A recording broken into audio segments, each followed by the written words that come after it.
إن الحمد لله نحمده ونستعينه ونستغفره ونعوذ بالله من شرور أنفسنا وسيئات أعمالنا من يهده الله فلا مضل له ومن يضلل فلا هادي له أشهد أن لا إله إلا الله وحده لا شريك له وأشهد أن محمدا عبده ورسوله صفيه من خلقه وخليله أدى الأمانة وبلغ الرسالة ونصح للأمة وكشف الله به الغمة وجاهد في الله حق جهاده حتى أتاه اليقين وتركنا على محجة البيضاء ليلها كنهارها لا يزيغ عنها إلا هالك. أما بعد يا أيها الذين آمنوا اتقوا الله حق تقاته ولا تموتن إلا وأنتم مسلمون. Hadirin kaum muslimin dan kaum muslimat, jamaah salat Idul Adha yang dirahmati dan dimuliakan oleh Allah Subhanahu wa taala.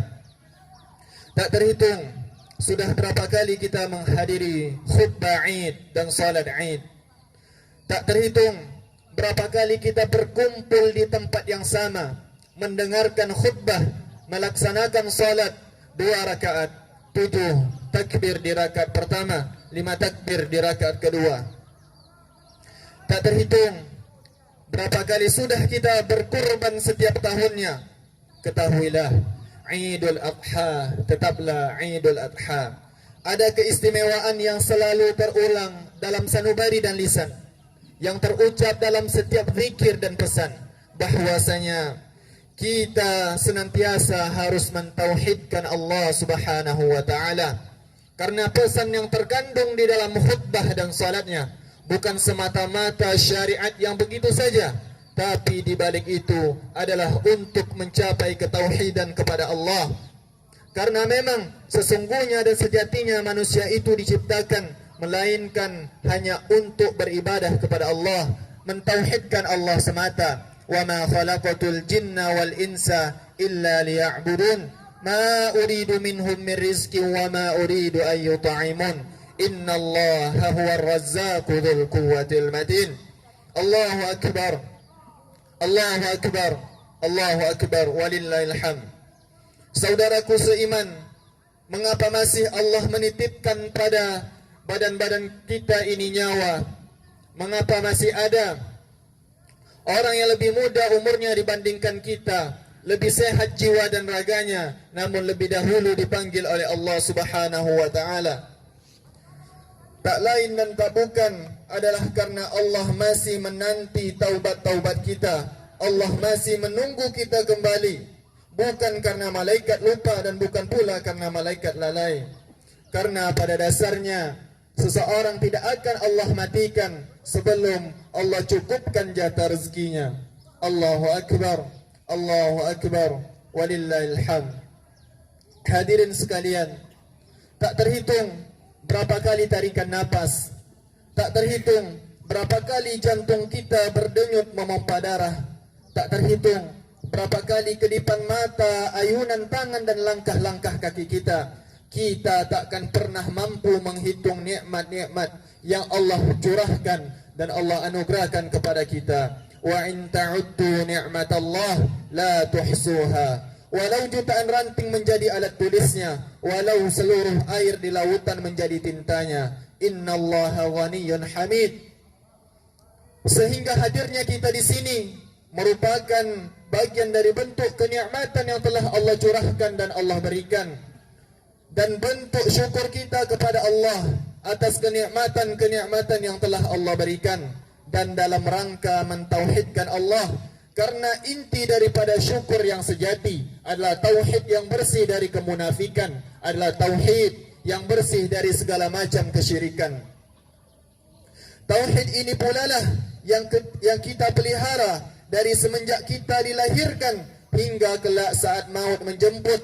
Dan semoga kalimat tauhid itulah yang menjadi saksi perpisahan kita dengan dunia ini. Allahu akbar. Allahu akbar. Allahu akbar walillahil hamd. Hadirin jamaah salat Idul Adha yang dirahmati dan dimuliakan oleh Allah Subhanahu wa taala. Momen Idul Adha yang berulang senantiasa mengingatkan kita pada kisah yang sama, yaitu sejarah yang luar biasa. Kisah yang membuka mata kita, kisah yang membuat kita sadar dan benar-benar sadar bahwa pada hakikatnya kita tidak mempunyai apapun dan kita tidak pernah memiliki konsep kepemilikan yang mutlak. Pada dasarnya kita semua hanya dititipi dan diamanahi oleh Allah Subhanahu wa taala.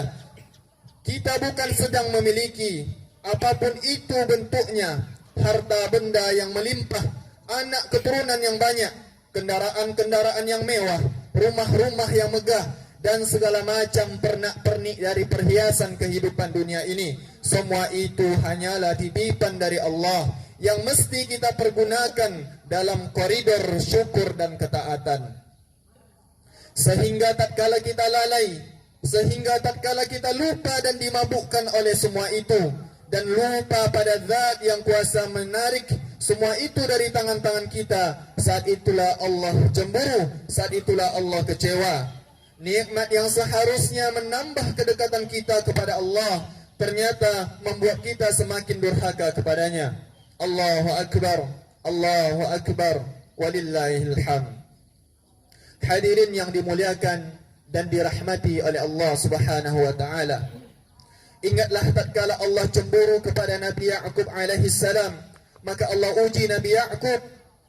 Allah pisahkan ia dari anak kesayangannya puluhan tahun.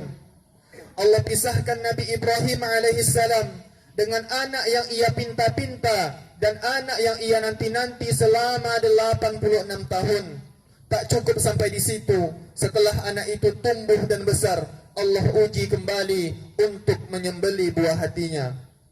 Ingatlah, Allah juga menguji Rasulullah sallallahu alaihi wasallam, manusia terbaik, manusia paling mulia, makhluk yang paling Allah cintai di muka bumi ini. Ayahnya meninggal tatkala ia masih dalam kandungan. Tak pernah sedetik pun ia menatap dan memandang wajah ayahnya. Ibundanya meninggal tatkala ia sedang dalam buayan. Kakeknya meninggal tatkala ia sedang dalam pengasuhan. Pamannya meninggal tatkala ia sangat-sangat membutuhkan perlindungan dan pertolongan di dalam dakwahnya.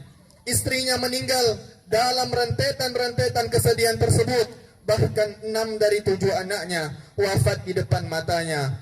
Anak laki-laki yang menjadi simbol, yang menjadi kebanggaan, semuanya gugur hingga beliau dihina sebagai seorang yang abtar, seorang yang terputus, seorang yang tak lagi memiliki keturunan untuk meneruskan garis nasabnya. Itu semua Allah tujukan agar tak boleh ada di hati seorang hamba. Ada kecintaan melebihi kecintaan kepada Allah. Tak boleh ada di hati seorang hamba ada pengharapan melebihi pengharapan kepada Allah. Tak boleh ada di hati seorang hamba ada ketergantungan melebihi ketergantungan pada Allah. Sehingga semua boleh hilang, tapi Allah tidak boleh hilang. Sehingga semua boleh pergi, tapi pengharapan kepada Allah tidak boleh pergi. Sehingga semua boleh sirna, tapi keyakinan akan pertolongan Allah tidak boleh sirna. Allahu Akbar, Allahu Akbar, walillahil hamd. Kaum muslimin, kaum muslimat, jamaah salat Idul Adha yang dirahmati dan dimuliakan oleh Allah Subhanahu wa taala. Pada hari-hari yang mulia ini, di antara amalan-amalan yang paling dianjurkan untuk dilakukan, dan tidak ada amalan yang lebih dicintai Allah melebihi ibadah kurban. Yaumun Nahar, ia disebut sebagai hari berkurban, hari untuk menyembelih, dikarenakan Rasulullah sallallahu alaihi wasallam pun memerintahkan anak dan istrinya untuk menyaksikan proses penyembelihan hewan kurban. Karena di balik itu ada hikmah. Kalaulah kita melihat bagaimana sapi, bagaimana kambing, bagaimana unta merenggut nyawa ketika mereka disembelih, maka berakhir pula lah kehidupan mereka. Tapi tidak dengan kita. Tidak begitu halnya dengan manusia. Ketika manusia meninggal dunia belum berakhir kehidupannya. Masih ada alam barzakh yang entah berapa tahun kita akan menetap di dalam kubur-kubur kita. Masih ada hari kebangkitan, yaumul hisab, yaumul mizan. Masih ada sirat, masih ada qantarah, kemudian surga atau neraka. Hewan-hewan kurban tidak akan dihisab. Mereka tidak akan dihukum dan diazab oleh Allah Subhanahu wa taala. Adapun kita akan menempuh perjalanan yang jauh. Jalan itu mendaki, jalan itu berliku. Setelah itu belum tentu sampai pada tempat yang nyaman untuk beristirahat. Karena istirahat yang hakikat adalah tatkala kaki kita di surga telah mendarat. Ar-rahatu inda awwali qadamin tada'uha fil jannah. Hadirin sekalian yang dirahmati dan dimuliakan oleh Allah Subhanahu wa taala.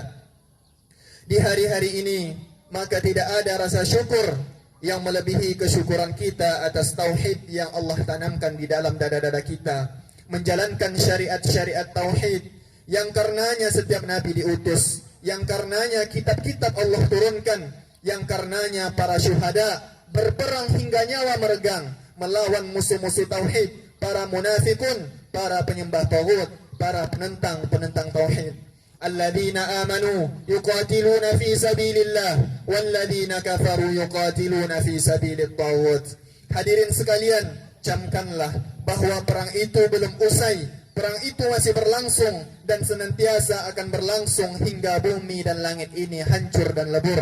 Allahu akbar, Allahu akbar, walillahil hamd.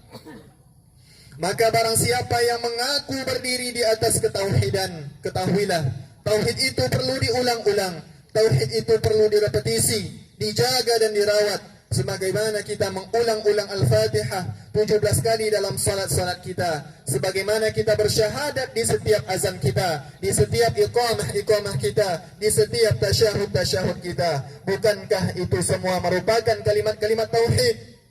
Sehingga syariat yang Allah perintahkan kepada Nabi Ibrahim alaihissalam dan juga kepada Nabi Ismail alaihissalam merupakan syariat tauhid yang kelak Allah sempurnakan pada kenabian Muhammad sallallahu alaihi wasallam.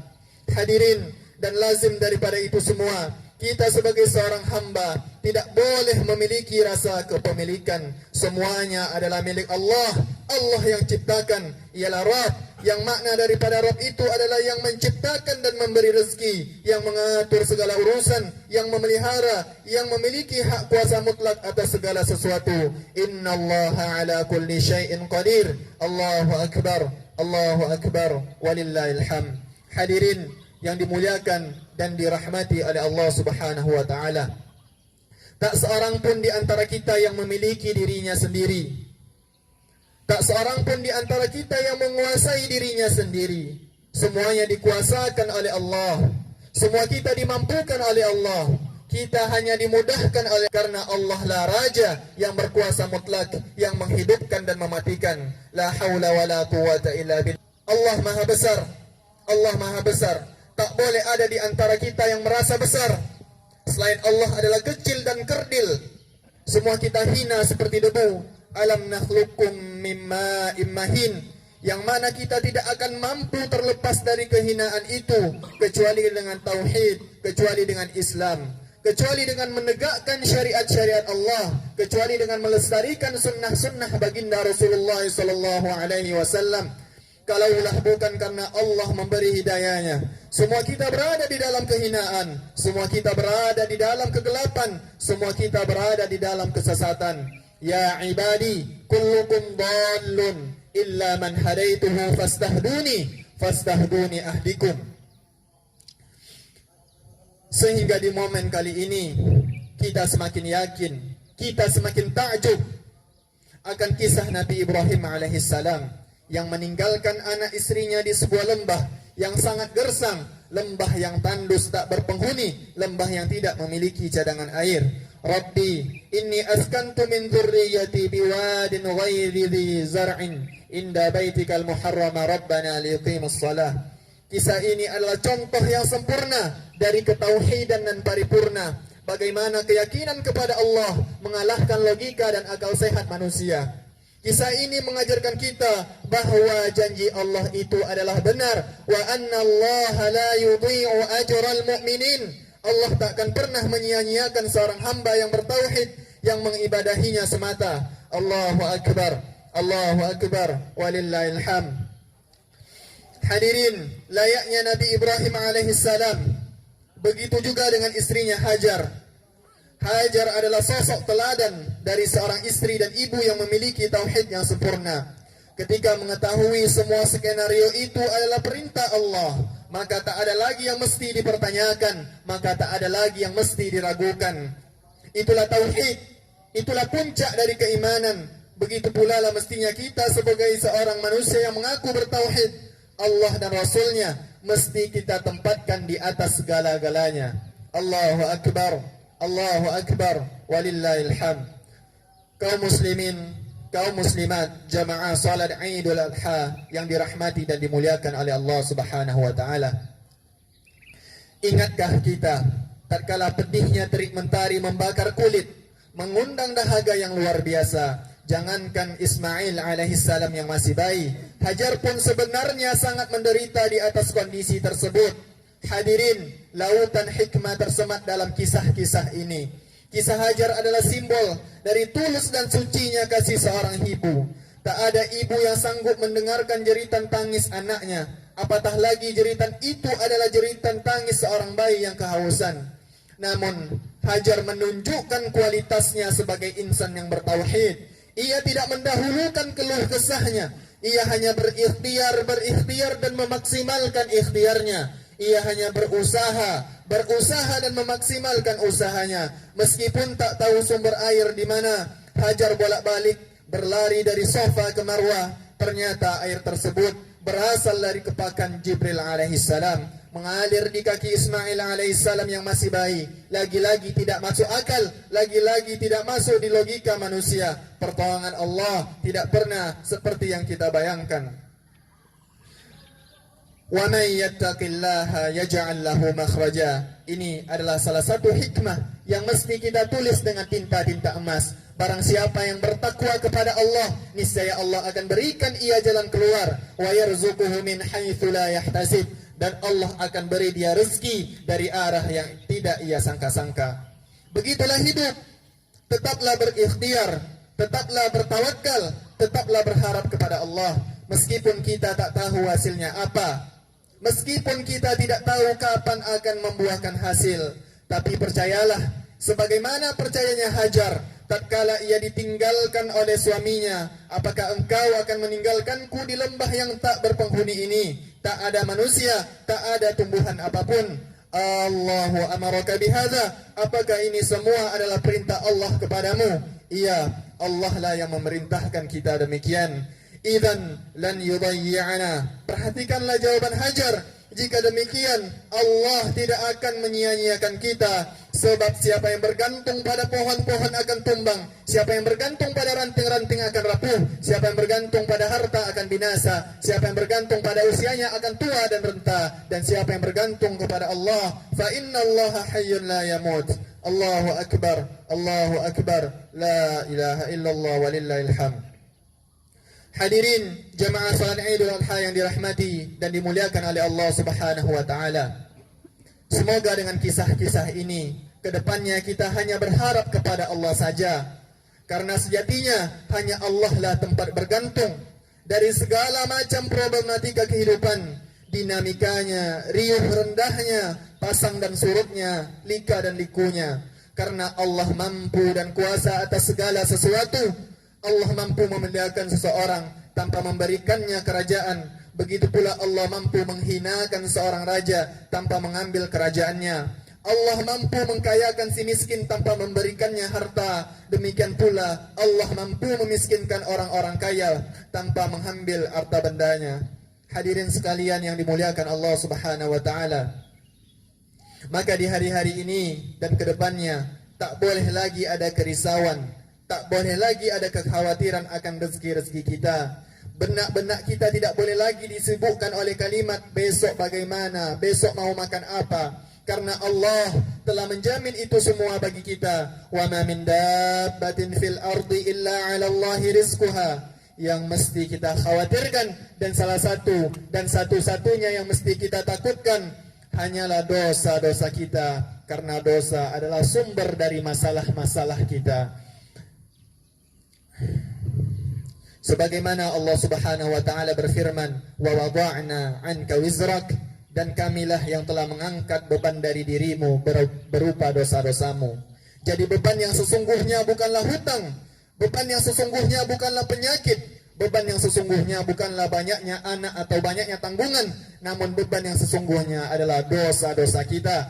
Dosalah yang menyebabkan kita gundah gulana, dosalah yang menyebabkan kita gelisah, dosalah yang merenggut ketenangan di dalam dada-dada kita. Ya ayyuhalladzina amanu tubu ilallahi taubatan nasuha. Ketahuilah, Rabb kita adalah Rabb yang maha pengampun, Rabb kita adalah Rabb yang maha penerima taubat, Rabb kita adalah arhamur rahimin. Aqulu qawli hadha wa astaghfirullaha li wa lakum fastaghfiruh innahu huwal ghafurur rahim.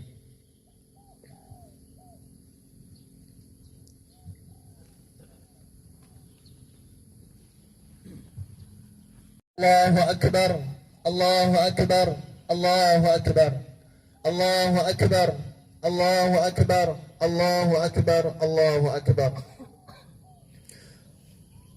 Alhamdulillah, alhamdulillah hamdan kathiran kama amar. Ashhadu an la ilaha illallah wahdahu la sharika lah, wa ashhadu anna Muhammadan abduhu wa rasuluh. فيا أيها الناس اتقوا الله تعالى حق تقاته إن الله وملائكته يصلون على النبي يا أيها الذين آمنوا صلوا عليه وسلموا تسليما اللهم صل وسلم على نبينا محمد وعلى آله وصحبه أجمعين اللهم اغفر للمسلمين والمسلمات والمؤمنين والمؤمنات الأحياء منهم والأموات إنك سميع قريب مجيب دعوات يا قاضي الحاجات اللهم أعز الإسلام والمسلمين اللهم أعز الإسلام والمسلمين اللهم أعز الإسلام والمسلمين وأذل الشرك والمشركين وانصر عبادك الموحدين اللهم لا تدع لنا ذنبا إلا غفرته ولا هما إلا فرجته ولا دينا إلا قضيته ولا حاجة من حوائج الدنيا والآخرة إلا قضيتها يا أرحم الراحمين اللهم تقبل منا صلاتنا ونسوكنا وصيامنا وقيامنا وصالح أعمالنا اللهم اجعل عيدنا هذا عيدا مباركا واجعل ممن يمتثل لأمرك ويقتدي بسنة نبيك ربنا آتنا في الدنيا حسنة وفي الآخرة حسنة وقنا عذاب النار سبحان ربك رب العزة عما يصفون وسلام على المرسلين والحمد لله رب العالمين عباد الله إن الله يأمر بالعدل والإحسان وإيتاء ذي القربى وينهى عن الفحشاء والمنكر والبغي يعظكم لعلكم تذكرون فاذكروا الله العظيم يذكركم واشكروه على نعمه يزدكم ولذكر الله أكبر. Semoga Allah menerima amal-amal ibadah kita. Selamat Hari Raya Idul Adha 1447 Hijriah. Taqabbalallahu minna wa minkum. Wassalamu alaikum warahmatullahi wabarakatuh.